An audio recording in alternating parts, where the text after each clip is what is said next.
ये तो हम सभी जानते हैं कि पृथ्वी के बाहर स्पेस है जो बेहद घना और अंधकार से घिरा हुआ है। इसी स्पेस में अनेकों सैटेलाइट्स पृथ्वी का चक्कर लगाती हैं, जिससे धरती पर सूचनाओं और प्रसार का काम पूरा होता है। लेकिन क्या आपने कभी सोचा है कि पृथ्वी के आसमान से कितनी दूरी पर जाने के बाद अंतरिक्ष की शुरुआत होती है? क्या इसका कोई ओर या छोर है? अगर नहीं, तो आज के इस वीडियो में हम जानेंगे कि पृथ्वी के आसमान से कितनी दूरी से शुरू होता है अंतरिक्ष।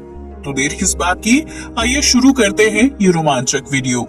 क्या है अंतरिक्ष? पृथ्वी के आसमान से अंतरिक्ष की दूरी जानने से पहले हमें ये समझना होगा कि अंतरिक्ष क्या है और कैसा दिखाई देता है। पृथ्वी पर दिन के समय सूरज की रोशनी की वजह से हमें अंतरिक्ष नहीं दिखाई देता है, लेकिन अंधेरा होने पर आसमान में सैकड़ों तारे दिखने लगते हैं। ये तारे दिन के समय भी आसमान में ही होते हैं, लेकिन सूरज की रोशनी की वजह से हमें क्लियरली दिखाई नहीं देते। अंतरिक्ष एक ऐसी जगह है जहाँ पर सभी खगोलीय पिंड, तारे और विभिन्न ग्रह होते हैं, जबकि धरती का आकाश वो जगह होती है जो बिल्कुल खाली होता है। अंतरिक्ष में ग्रहों और तारों के अलावा कम घनत्व वाले गैसीय पार्टिकल्स होते हैं, जिसमें हाइड्रोजन और हीलियम कण शामिल हैं। ये प्लेस डार्क मैटर और डार्क एनर्जी से भरी हुई होती है, जहां हर वक्त विभिन्न धातुओं की गंध आती रहती है। इसलिए अंतरिक्ष में जाना और वहां तमाम तरह के खोजी अभियानों को अंजाम देना बहुत ही मुश्किल और चुनौतीपूर्ण काम माना जाता है। धरती के आसमान से कितना दूर है अंतरिक्ष?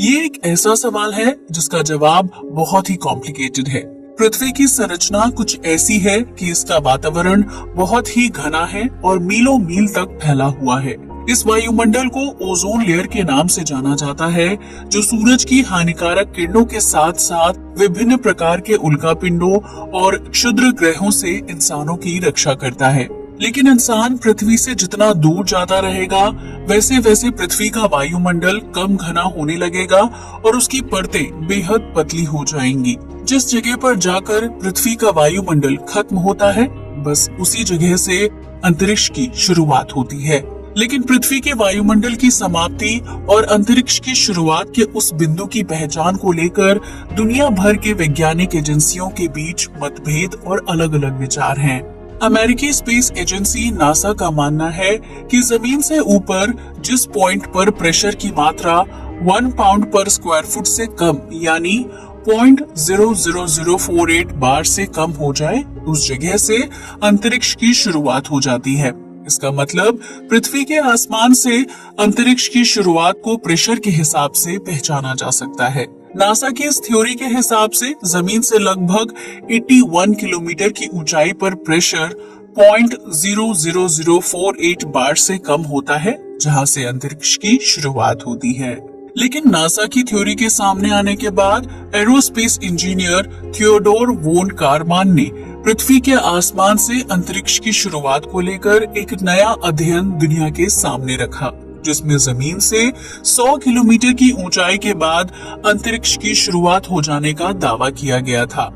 थियोडोर वोन कारमान ने अपनी थ्योरी में बताया कि जमीन से इस दूरी पर विभिन्न स्पेसक्राफ्ट को उड़ान भरने और नीचे आने के लिए ऑर्बिटल वेलोसिटी की जरूरत होती है, जिससे ये साबित होता है कि जमीन से 100 किलोमीटर की दूरी पर ही अंतरिक्ष की शुरुआत होती है। उनकी इस थ्योरी को वैश्विक स्तर पर कई वैज्ञानिक एजेंसियों ने मान्यता दी और जमीन से 100 किलोमीटर की ऊंचाई पर कारमैन लाइन के नाम पर एक काल्पनिक सीमा रेखा का निर्माण कर दिया, जिसके पार अंतरिक्ष की शुरुआत होती है। कारमैन लाइन से नीचे 100 किलोमीटर के हिस्से को धरती का वायुमंडल माना जाता है, जो पृथ्वी को विभिन्न प्रकार के हानिकारक तत्वों से सुरक्षित रखता है। लेकिन कारमैन लाइन के निर्माण के बाद भी आसमान से अंतरिक्ष की शुरुआत को लेकर लगातार शोध कार्य जारी रहे, जिसके परिणाम स्वरूप ये सवाल खड़ा होने लगा कि पृथ्वी का वातावरण हजारों किलोमीटर तक फैला हुआ है, फिर उसे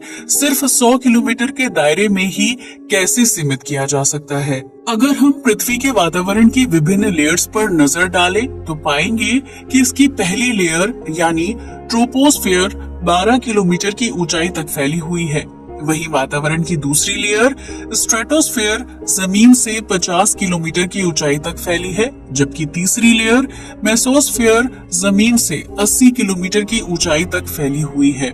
इन सब के अलावा वायुमंडल की चौथी लेयर थर्मोस्फेयर का फैलाव जमीन से 700 किलोमीटर की ऊंचाई तक और सबसे भारी लेयर एग्जोस्फेयर जमीन से 10,000 किलोमीटर की ऊंचाई तक फैली हुई है।